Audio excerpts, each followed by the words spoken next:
Latvia Latvia, sveik mūsu draugas Riga. Laipni lūdza uz Berlīni. Mans vārds ir Jānis Brodski, un es vēlos laba дискуссия. Добрый вечер, Россия. Привет нашим друзьям в Москве. Добро пожаловать в Берлине. Меня зовут Johannes, фамилия Grodzki. Ich желаю нам хорошего обсуждения. Dieselben Grüße auch an unsere Freunde in Deutschland. Herzlich willkommen hier in Berlin. I would not risk to define nation very precisely. I would not risk to challenge the definition of nation made by Ernest Renan as a nation as intellectual concept, nation as a, let's just say, memory, state of forgetfulness and state of memory. So this is first moment about the nation. History is quite, let's say, ambiguous. On the one hand, of course, we can't deny that actually World War I led to these terrible phenomena and totalitarian ideologies of the 20th century, like Nazism, communism, fascism, and so on and so forth. On the other hand, of course, for Latvia, World War I was one of the best occasions we have ever had in the history. I don't know, does any nation definitely need the stage? But I'm historian, and I would like to say you what Latvians, they decided, and they came around the decision, what they need to stage. They need a stage to survive, to develop their country.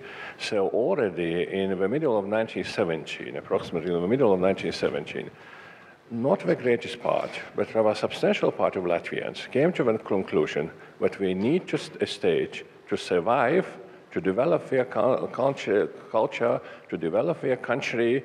So, but who knows, possible nation can survive without state and flourish without state.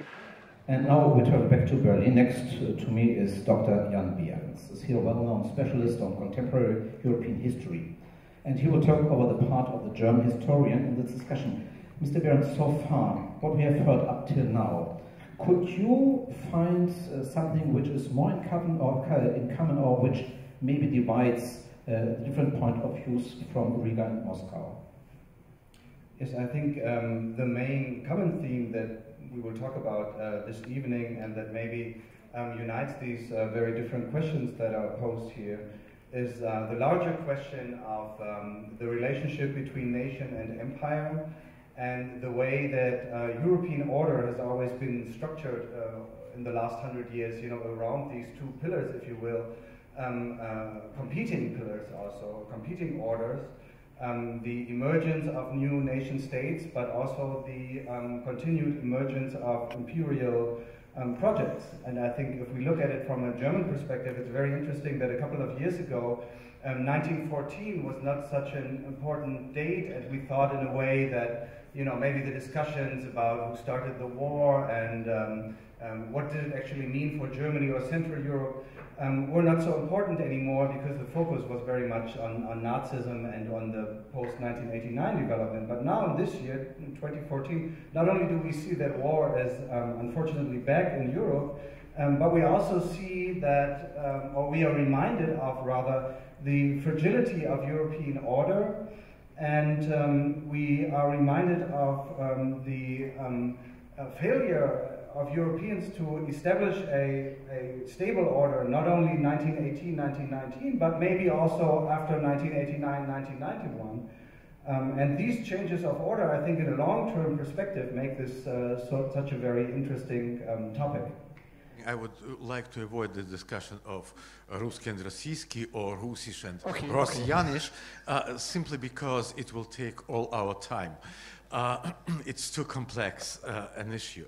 However, I would like to say that we are currently in a moment when social sciences, particularly historians, are challenging the existing concepts and approaches to the role of nation-state in history. Partly it was triggered by the German historian Jürgen Osterhammel and his quite known book, Die Verwandlung der Welt, in which he says that the 19th century was a century not of nation states, but of empires and nationalism. And if we want to understand what was going on in this period, we have to look at how empires were learning how to live with nationalism, and how emerging proto-national states were desperately trying to become empires in order to forge a nation. And looking at the recent events in the Ukraine, for me the most fascinating thing was probably that, you know, that nation building goes hand in hand with desovietization. If you look at the memorial policy, so what memorials have been destroyed mainly? They were Lenin memorials, you know, just it's kind of last stage of Sovietization, of desovietization, going hand in hand with nation building. And for me, it was really interesting to watch the reaction of Russian media when they tried to defend Russian minority, or not minority, Russian part of the population in the Ukraine, and Lenin at the same time. So there are just kind of two identities, Russian national identity, re-emerging Russian national identity, and old Soviet identity getting mixed up with a very uneasy mix, I believe. We have some fears that possible we are living on just the last years of peace. Secondly, we have very great hope. We hope very much indeed into European Union and into NATO.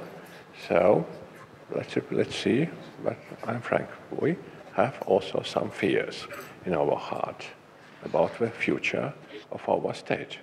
And you know, it's a future about the survival, about survival. We are a very small nation, we are just smaller than 2 million, so we sure have fears. This is very clearly said.